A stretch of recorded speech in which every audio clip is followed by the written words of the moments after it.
Good morning everyone, welcome back to my Allotment Diaries. My name is Emma, these are my Allotment Diaries. I would love for you to subscribe to my YouTube channel. I've also got a blog called thepinkshed.co.uk which you can go and check out. I've got lots of posts there about growing my allotment and lots of tips and things that I can give you and advice. I've also got an Instagram as well, so I'll leave all the links below in the description, and if you want to check it out you can. Totally overdressed today because it's actually a lot warmer than I thought it was out there. There you go. Pumpkins are still alive, which is amazing. It's only been 2 days, so I'm not, you know, like they were alive for about 2 weeks before they finally got eaten.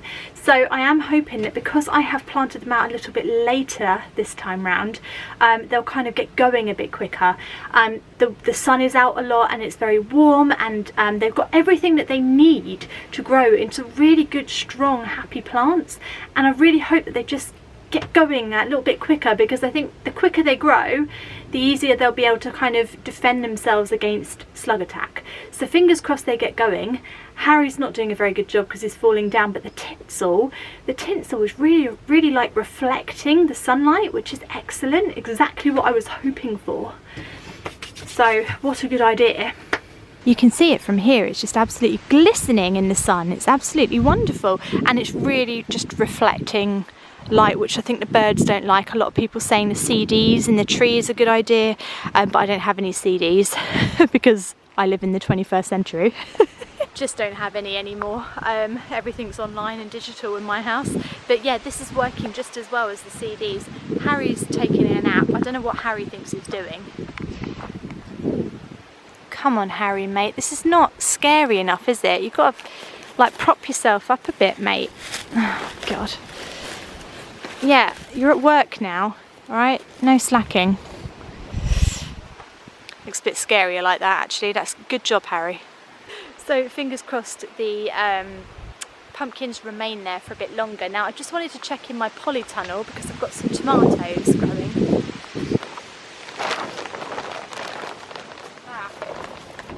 The problem with the tomatoes, if you can see, is that they've fallen over. I think they've had a massive growth spurt and I haven't noticed. Now I can't find my scissors still, so we are scissorless at the moment, which means I can't cut any twine or anything. So I've got some tape.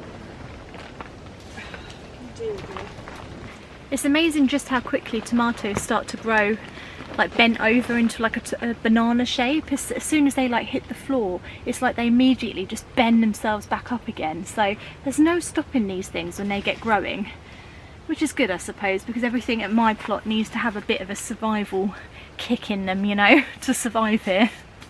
So it's really looking like a really healthy plant. I'm really happy with it actually. What I'm going to do is I'm going to use this tape. It's copper tape. I'm just going to use it to tie it in. Gosh, it's got windy now.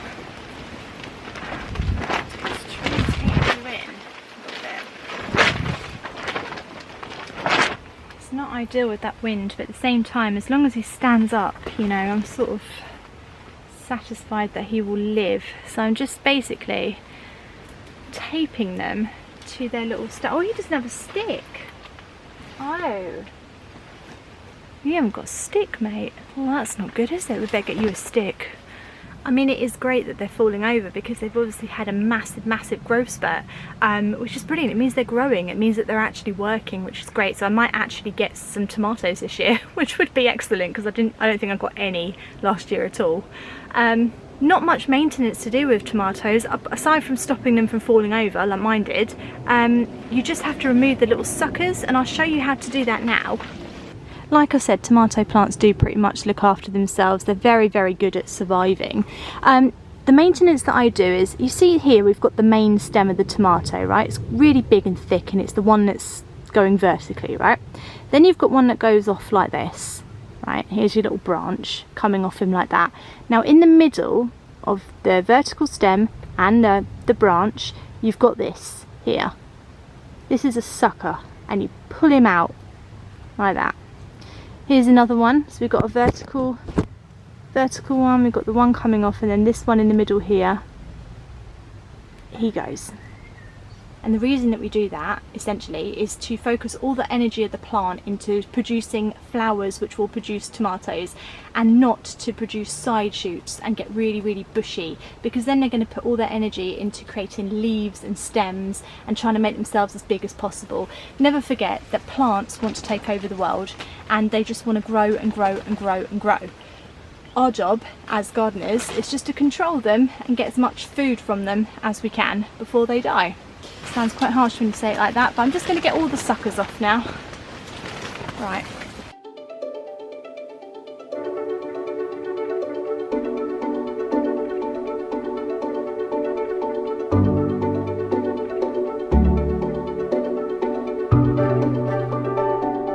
You can see on this one here I've actually got some flowers, and also I've got my first little baby tomato growing. How exciting is that? It's looking fabulous. So this plant seems to be doing particularly well. I've also just noticed that I've just walked over a red ant nest and made them very angry, so I think I will leave here now so that I don't get stung by a load of red ants. But yeah, tomatoes a-okay.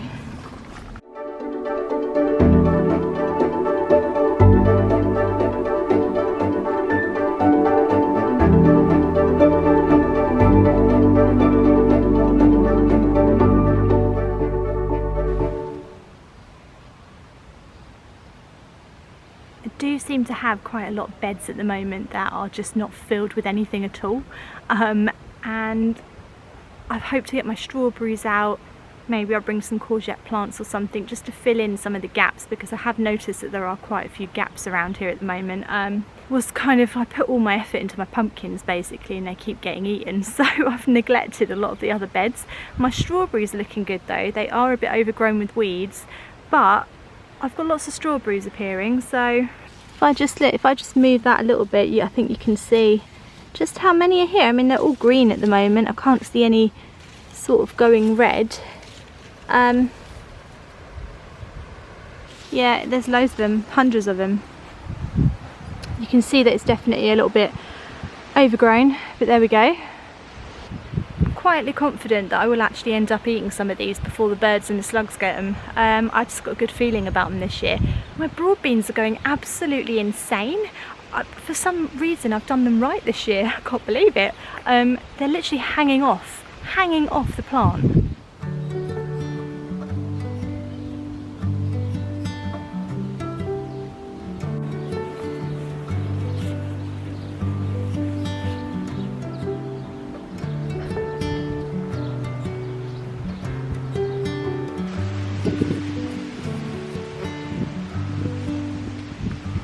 Just wanted to come down here and talk about my peas for a minute, because these are mange too, and for a long time they were kind of being eaten by everything and not doing very much, and suddenly they seem to have had a growth spurt, and I'm just getting so many. They're actually weighing down the plant, where they're like so many of them. They're not quite ready to harvest yet, because the ones that I'm growing at home, they're a bit thicker, the pods, but they're not far off, and I've got hundreds. So this has just been a massive success. Usually the thing that gets the peas is the mice, but this year they just haven't bothered. Maybe it's because it's at the back of the plot. I really don't know. I could only guess why, but the point is I've got loads of them and I'm so happy.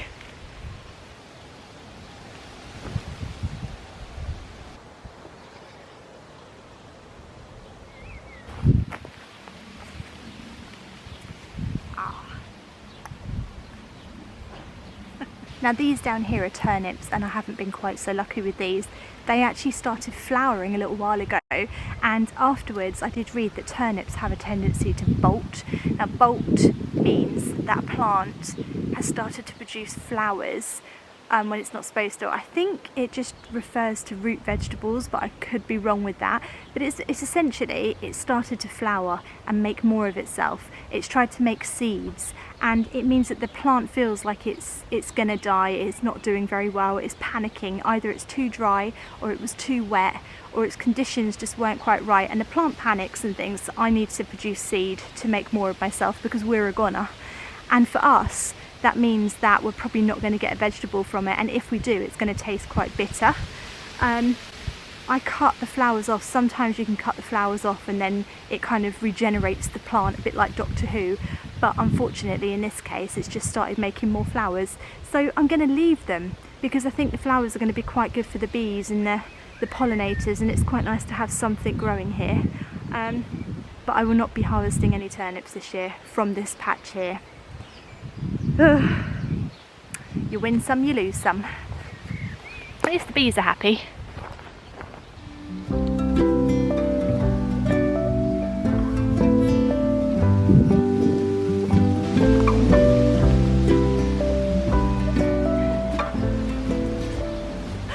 I'm just trying to find my pond. I don't know where it is. I think it's here somewhere. It's very, very overgrown. I don't know if maybe the animals like that, but it is what it is. I'm not really sure how much pond water is in there. I think it might need topping up. How beautiful are those irises this year? Just stunning. And this plant here is lovely. Once again, no idea what they're called. I think that water might need topping up. And I've got a wheelbarrow full of water here, so I'm just going to tip him in, or try to.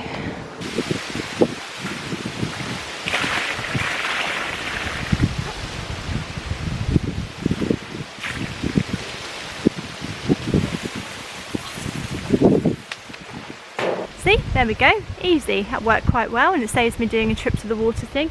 I've topped up the water now. The pond is just looking overgrown, but I think the wildlife likes it, so I'm just going to leave it for a bit because I can't be bothered to keep cutting this pond back. I'll let it battle it out. It can battle itself, I think.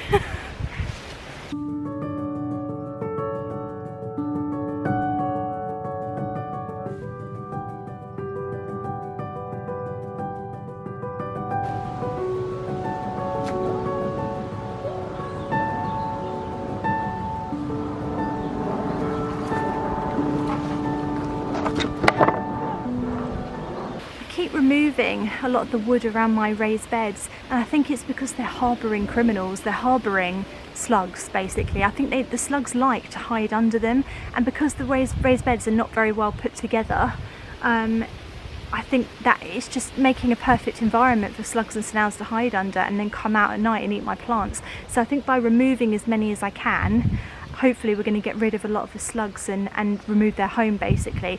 But every time I remove one, I've got a red ant nest underneath it, so I'm going to have to remove that one because I've got slugs under there too, unfortunately. But red ants seem to be everywhere. Do they do anything to your plants? Do they destroy your plants, or do they eat slugs? Tell me they eat slugs. Just leave a comment, even if it's not true. Just tell me red ants eat slugs, and I will be the happiest allotment person in the world right now, because I've got millions of them. Here's all the red ants. Unfortunately, you can see there's the slug too. That's why I've had to remove it, and there's another slug sitting in there. I love ants. I used to be so fascinated by ants when I was a kid. I used to just watch them all the time. I find them amazing.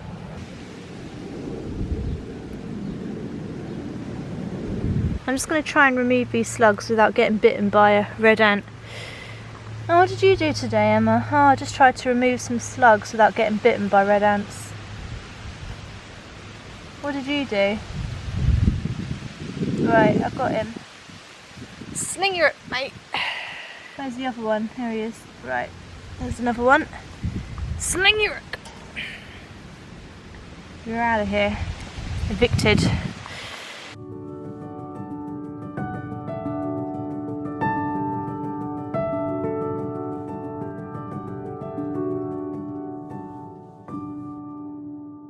Right, I hope you enjoyed my little allotment update today, just showing you around basically and showing you what's been going on.